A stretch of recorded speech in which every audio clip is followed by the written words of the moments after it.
So we've lived in Dubai now for 2 years, and we made the decision to come to Dubai for two reasons. How many have more Catholics than Spain and Ireland combined? How many have a city where you can walk into a public market, ask a vendor a question in English and get an answer back? No translator, no phrase book, no lessons. There's exactly one. It's called the Philippines. And here's what nobody taught you in school. That country on the far side of the Pacific and the United States don't just share a language. For 48 years, they shared a flag. Same government, same schools, same soldiers. So we've lived in Dubai now for 2 years, and we made the decision to come to Dubai for two reasons. The same Spanish crown, the same ships, the same friars. And in fact, number two today, you're going to find out about something that connected the Philippines directly to the Americas for 250 years straight. A story so big, it's genuinely hard to believe it's not in a single American history textbook. I won't spoil it, but when you get to that one, you're going to want to pause the video and send it to someone. The facts on this list get bigger as we go. The best one is at the end. Stick around, and if uncovering the real history of countries the world overlooks is your thing, hit subscribe right now and turn on the bell. That's exactly what we do here every single week. Let's go. Fact 10. Living on ground that moves. Picture this. It's 7 in the morning. You're in an ordinary neighborhood in Manila. There's a guy selling coffee on the corner. A woman hanging laundry on a line. Kids in school uniforms running for the gate. A completely normal morning, and then the ground moves. It's not a truck, it's not your imagination, it's a tremor, and the guy selling coffee doesn't even look up. That's the Philippines, that casual relationship with the extraordinary. The archipelago sits directly on the Pacific Ring of Fire, the zone that accounts for about 90% of all the earthquakes on the planet. The country records somewhere between 7,000 and 14,000 seismic events a year. Most of them are small, barely noticeable. But they're always there, quietly reminding everyone who's actually in charge. And if you leave Manila and head into the countryside, the landscape confirms it. Mount Mayon, on the island of Luzon, is one of the most perfect volcanoes on Earth. A cone so symmetrical it looks drawn with a compass. It's erupted more than 47 times since 1616. People plant rice in its shadow. They walk their kids to school with that volcano in the background. They see it out the kitchen window every morning like it's just a mountain, because to them, it is. Then from June to November, the typhoons arrive. The Philippines takes somewhere between 18 and 20 a year, more than almost any other country on the planet. There are families who pack up their belongings every single year, wait for it to pass, and start over. Not as a tragedy, as a routine. And still, look at the face of any Filipino on the street, in the market, stuck in traffic, inside a jeepney in downtown Manila. What you see is a smile. They even have a phrase for that attitude, bahala na. Roughly, whatever happens, happens. So we've lived in Dubai now for 2 years, and we made the decision to come to Dubai for two reasons. A calm that isn't resignation, it's resilience, carved over generations. Fact 9. The country that sends its children to the world. Walk into any airport in the Philippines at 5 in the morning and pay attention. What you see there stays with you. Entire families packed into the departures hall. A mother holding her adult son and not letting go. A man with enormous suitcases and red eyes from not sleeping. Small kids who don't fully understand why dad has to leave again. That scene repeats every single day because the Philippines exports people. It even has an official name for it, OFW, Overseas Filipino Worker. More than 10 million Filipinos are working outside the country right now, in Saudi Arabia, in the Emirates, in Hong Kong, Singapore, Canada, the UK, the United States. Filipino nurses make up a massive share of the foreign-trained nursing workforce in American and British hospitals. On almost any luxury cruise ship in the world, there are Filipinos in the kitchen and in the dining room. On the giant construction projects across the Gulf, there are Filipinos putting up towers under a sun that pushes past 115 degrees. And here in the United States, roughly 4 million people of Filipino descent already call this country home, one of the largest Asian American communities there is. Odds are good that the nurse who took care of you or someone in your kid's classroom still has family back in Luzon or Cebu. So why do they leave? Because the Philippine economy grew 5.7% in 2024, a number plenty of countries would love to have. But that growth doesn't reach every pocket the same way, and for millions of families, the safest bet is still crossing an ocean. What they send home moves the entire country. In 2024, remittances hit a record $38.4 billion, close to 9% of the entire Philippine economy. 1 out of every 8 pesos circulating in that country came from somebody who's far away. And you can physically see it in the neighborhoods. There are houses built with remittance money, 2 floors, tiled facade, new gate, sitting right next to much humbler homes. And inside that nice house, a lot of the time, there's just a grandmother raising grandchildren because the parents are on another continent. There are entire towns where the only people left are the old and the young. Everyone of working age works abroad. A country that wants its people close and has to send them far to survive. That contradiction, that quiet, everyday ache, is part of what it means to be Filipino today. Fact 8. The Catholic giant of Asia. Any Sunday in Manila, 8 in the morning. If you're out on the street, the first thing that grabs you isn't the traffic or the noise. It's the people. Pressed white shirts, colourful dresses, whole families walking together with a Bible tucked under one arm. They're not going to a party. They're going to Mass. And that happens every week across the entire archipelago. The Philippines has more than 93 million Catholics, according to Vatican figures published in 2025. It's the largest Catholic country in all of Asia and the 3rd largest on Earth, behind only Brazil and Mexico. In the middle of Southeast Asia, surrounded by Buddhist, Muslim and Hindu nations, there's one country where roughly 82% of the population is practicing Catholic. To understand how that happened, just look at the center of any Filipino town. There's a church, not next to the main square, in the middle of the main square. It's the same colonial blueprint you'd find in any town founded by the Spanish anywhere in the world.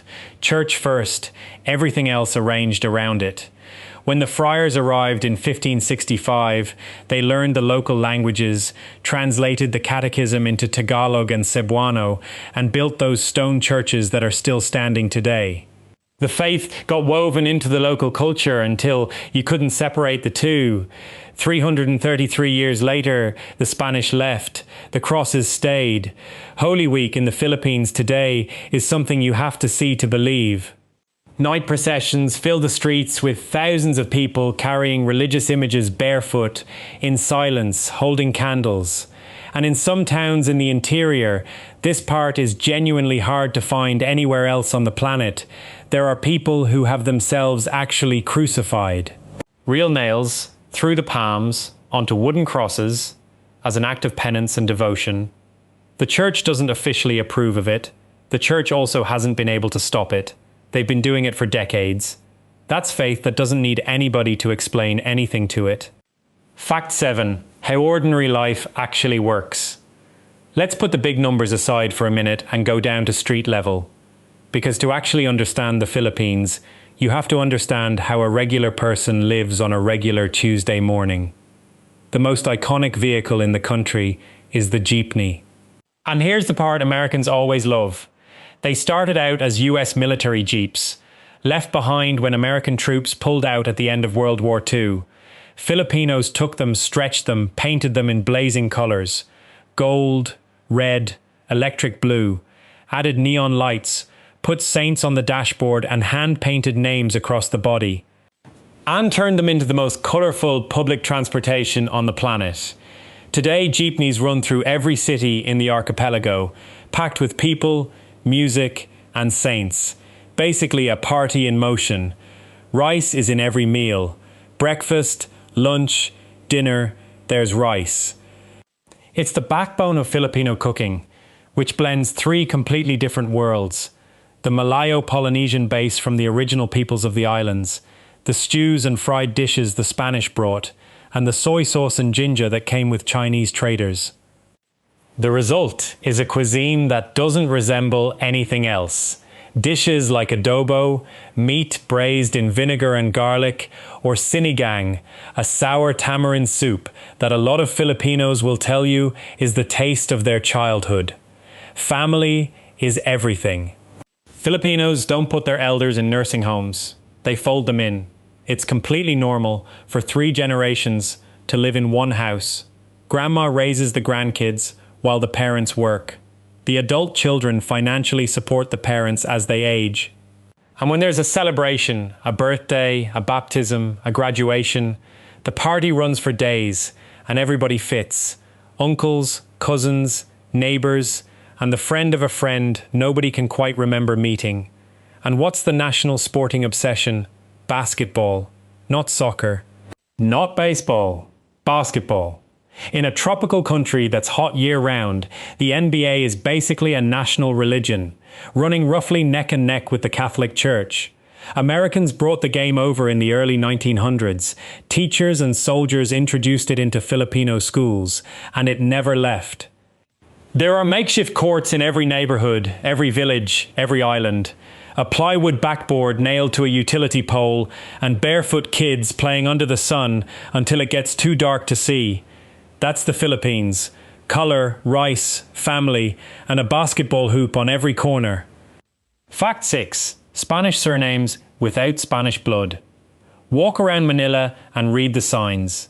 Shop names, plaques on doors. Santos Bakery, Garcia Auto Repair, Dela Cruz Hardware, Flores Electronics. You could be in any city in Latin America, but you're in Asia. And the vast majority of those people named Garcia, Reyes, Cruz, Torres, Flores, or Mendoza don't have a single drop of Spanish blood. Their families are Tagalog, Ilocano, Malayo-Polynesian peoples who lived on those islands long before the first Spaniard ever showed up. So why are they named that? On November 21st, 1849, Governor-General Narciso Claveria issued a colonial decree ordering every Filipino to adopt a surname from the Catálogo Alfabético de Apellidos, the alphabetical catalogue of surnames, a printed book containing thousands of names in Spanish, Tagalog, and Chinese. The purpose was practical and cold. Identify every inhabitant so you can tax them and keep an orderly registry. Before that decree, a lot of Filipinos used a single name, often the saint they were devoted to, and changed it whenever they felt like it. What happened next is almost surreal. Colonial officials handed out surnames town by town, in alphabetical order. One entire town got all the names starting with A, the next town over got the B's, and so on down the list. One family could end up with a surname meaning uproar. Another with one meaning cow. Nobody chose. It had nothing to do with their history. It's just what came up when their town's turn arrived. So today when you meet a Filipino named Juan Garcia or Maria Santos, you're not looking at a descendant of conquistadors. You're looking at someone whose great-great-grandfather walked into a colonial registry office in 1849 and walked out with a surname handed to him like a number at the deli counter. And here's the part that's even stranger. That imposed surname survived. Filipinos adopted it.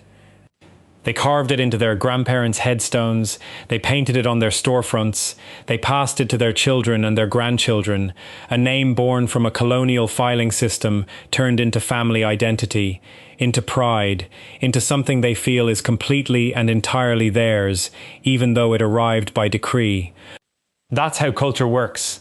It takes what was forced on it, and given enough time, it turns it into something of its own. It's arguably the largest and most arbitrary mass name change operation in human history, and simultaneously one of the most completely absorbed. Did you know that happened?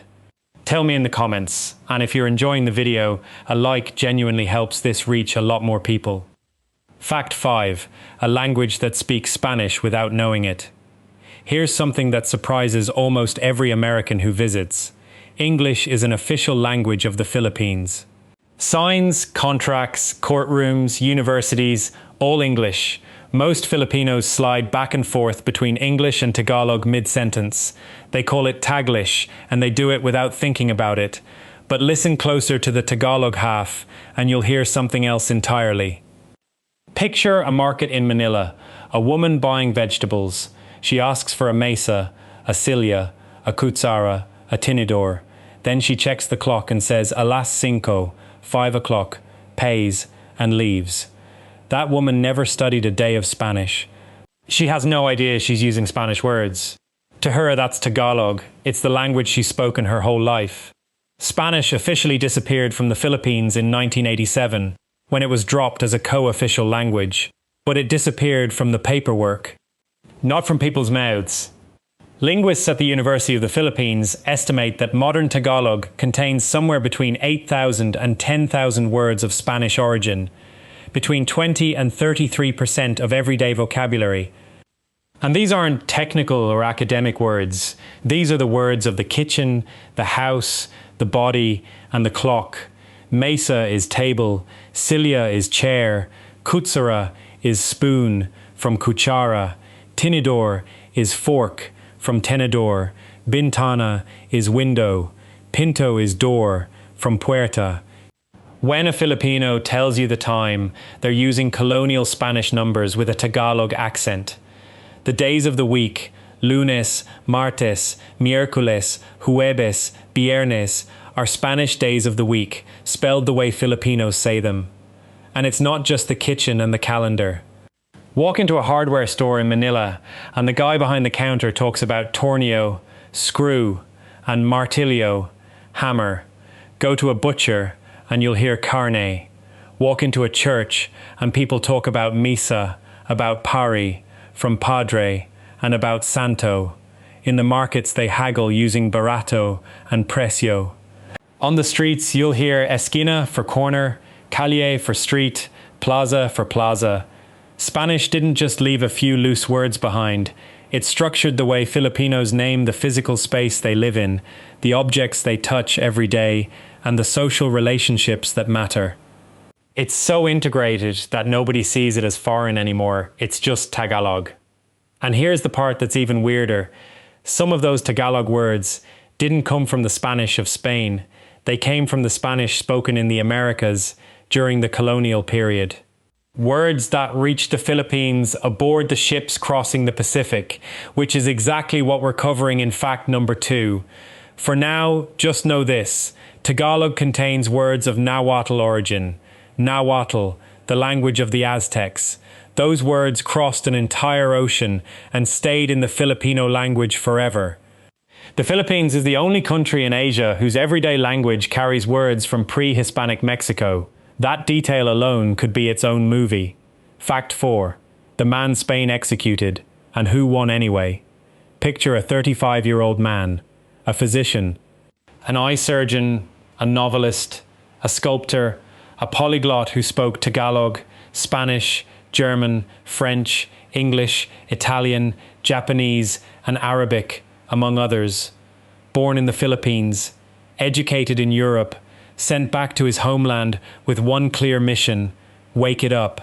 His name was Jose Rizal, and what he did with a pen changed the course of an entire country. In 1887 he published Noli Me Tangere, Touch Me Not in Latin, a novel written in Spanish that used fictional characters and completely recognizable situations to lay out the corruption of the Spanish colonial system in the Philippines. The abuses of the friars, the daily humiliation of ordinary Filipinos, the invisible violence of power against people with no voice. The book was banned immediately. Copies that made it into the archipelago circulated underground, passed hand to hand, read at night. It was like dropping a torch onto dry straw. In 1891 he published the sequel, El Filibusterismo, more radical, angrier, also banned. And here's the thing people forget. Rizal wasn't asking for independence. Not at first.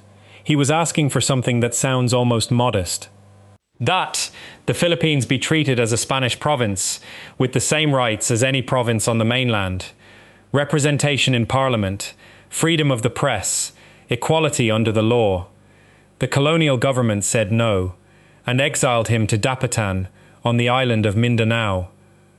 In 1896, the revolution broke out. Rizal didn't organize it.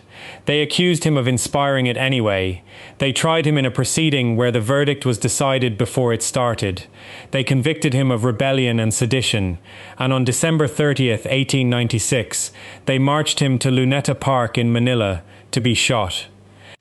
The story goes that on the walk to the execution ground, Rizal asked for exactly one thing, that they shoot him from the front, not from behind, the way you shoot a soldier, not a traitor. They granted it. He died facing his executioners. 2 years later, Spain lost the Philippines to the United States in the Spanish-American War, and the man they'd killed to silence became the loudest voice in the history of his country. Today, his face is on the 1 peso coin. There's a huge park in Manila named after him, a monument in nearly every city in the archipelago. He died writing in Spanish, fighting for a people who'd spoken Spanish for over 3 centuries, and 2 years after that, those same people would start learning English in American-run schools. There's something in that story that should land anywhere in the world. Fact 3.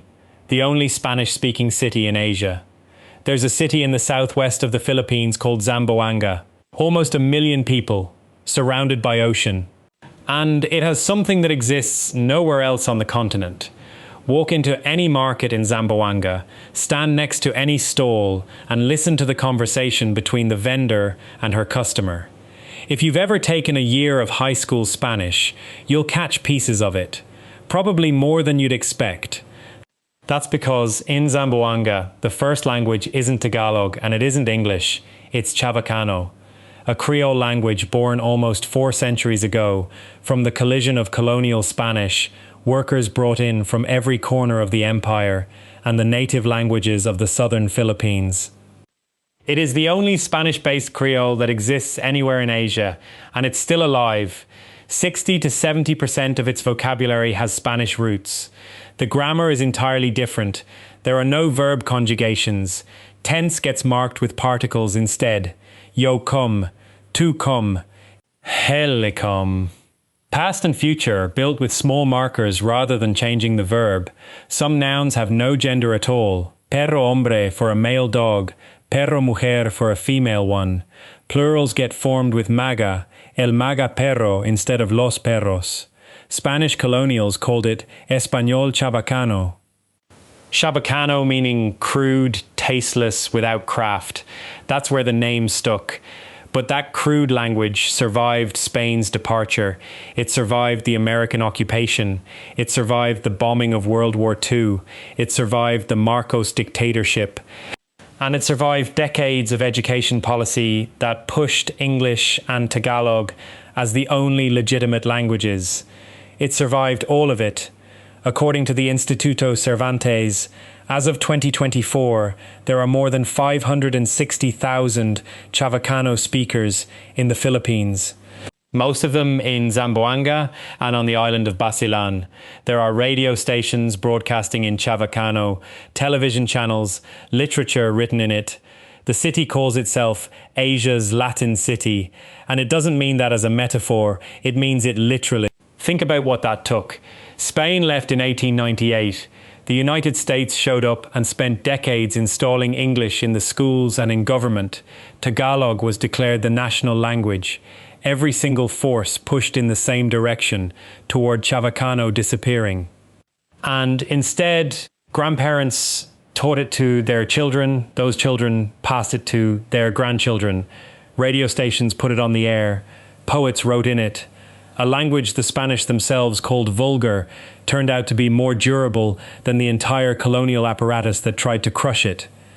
There are linguists working right now to standardize its spelling and get it taught in Zamboanga schools, because they understand that when a language dies, a unique way of seeing the world dies with it, and Chavacano sees the world in a way that exists nowhere else on Earth. It honestly deserves a video of its own. Fact 2. The secret Asia and the Americas shared for 250 years. This is the one I promised at the start, the one that ties the Philippines directly into American history. And it's so big it's genuinely strange that it isn't taught in a single US classroom. For 250 consecutive years, from 1565 to 1815, a ship crossed the Pacific Ocean once a year. It left Manila in the Philippines, and it landed in Acapulco, in Mexico. From Acapulco, the cargo traveled overland across Mexico, then by sea again to Spain, through the ports of the Caribbean and the Atlantic. It was called the Manila Galleon, and it was the first genuinely global trade route in human history. The voyage from Manila to Acapulco took 4 to 5 months. These were enormous ships, up to 2,000 tons of cargo, armed with as many as 70 cannons to fight off English and Dutch pirates. They rode the monsoon winds out in June, climbed north toward the coast of Japan to catch the Kuroshio Current, crossed the entire Pacific until they sighted California, and then ran down the coast to Acapulco. What did they carry westbound to eastbound from the Philippines to the Americas? Chinese silk, porcelain, ivory, spices, lacquerware, textiles from India, cinnamon from Ceylon. Every luxury good in Asia reached the American continent through the port of Manila. And going back the other way, silver. Silver pulled out of the mines of the Americas, Zacatecas, Potosi, hauled across a continent, and loaded back onto ships bound for Asia. That American silver is what financed trade across all of East Asia for 2.5 centuries. Here's the detail that reframes everything. For most of that period, the Philippines wasn't governed from Madrid, it was governed from Mexico City. Orders, money, and officials all ran through New Spain. Manila was administratively closer to Mexico than to Europe. The full route from Seville, across the Atlantic, overland across Mexico, then across the Pacific to Manila, covered roughly 15,000 nautical miles. It was the longest trade route on the planet in its era, and it was the first time in history that Asia, the Americas, and Europe were connected on a regular schedule. That connection left fingerprints almost nobody recognizes for what they are. Those Nahuatl words, living inside Tagalog, chocolate for chocolate, camote for sweet potato, crossed the Pacific on those ships, from Mexico to the Philippines. The guayabera, the shirt so associated with the Caribbean and Central America, may owe part of its origin to that same trans-Pacific exchange. And on the docks and decks of those galleons, you had Spanish sailors, Filipino crewmen, Chinese merchants, and passengers from the Americas all living side by side. A collision of worlds with no precedent for its time. 250 years of round trips between Asia and the Americas, and almost nobody knows it happened. Did you? Drop it in the comments, whether you learned this in school or you're hearing it for the very first time today. And if the kind of history the textbook skipped is what you're here for, subscribe now, because that's exactly what this channel does every week. The stories that deserve to be in the books and never made it. Fact 1. The most improbable country on Earth. And here we are at the end. At the fact that isn't really a fact, it's a question. What do you call a country that sits in Asia but has more Catholics than most of Europe? That's named after a 16th century Spanish king, Philip II, but whose official language isn't Spanish. Whose people are named Garcia and Santos, but are Malayo-Polynesian by ancestry. That declared its independence in Spanish on June 12, 1898, from a balcony in the town of Kawit, with a national anthem composed by a Filipino named Julian Felipe, and where people today mostly communicate in Tagalog and English. It's called the Philippines, and there is no other country like it anywhere on Earth. It's the most improbable synthesis in history. A Malayo-Polynesian nation with a Spanish soul and an Asian pulse. A place where people pray the rosary in Tagalog, eat rice with every meal, carry surnames that were assigned to them so they could be taxed, dance at family parties, follow the NBA harder than some Americans do, and have a national hero on their coins who wrote his novels in Spanish. More than 117 million people, spread across more than 7,000 islands, speaking more than 180 different languages, shaken by volcanoes and typhoons, held up by the ones who left to work on the other side of the world. bound together by a faith that arrived on conquest ships and never left. And what impresses me most about the Philippines isn't any of the facts we covered today, extraordinary as they are. What impresses me most is this: a country that took hit after hit for centuries. Spanish colonization, American occupation, Japanese invasion, dictatorship, natural disasters every single year. And after all of that, is still a place where a stranger smiles at you on the street. Filipinos have a word for that too: bayanihan. It means the solidarity of a community. The idea that when somebody needs help, everybody organizes. And in the oldest tradition, bayanihan meant this. Literally, the entire community would lift a neighbor's bamboo house onto their shoulders, the whole house, and carry it to its new location, together, without anyone needing to be asked twice. That image, a whole village carrying another family's house, shoulder to shoulder, out of pure communal instinct, says more about the Philippines than any statistic ever could. A country that shakes, that gets hit by typhoons, that sends its children to the other side of the world to survive. So we've lived in Dubai now for 2 years, and we made the decision to come to Dubai for tax collection. That prays in a language that arrived on conquest ships, and that out of every bit of it has built something that exists nowhere else on the planet. An identity all its own, mixed, vibrant, proud, and smiling. That's the Philippines. And now that you know it a little better, you can't call it just another country in Asia anymore. If this opened your eyes and you want to keep discovering the countries the world overlooks, subscribe to the channel. We do this every week. 1 country, 10 facts, 0 filler, just real stories.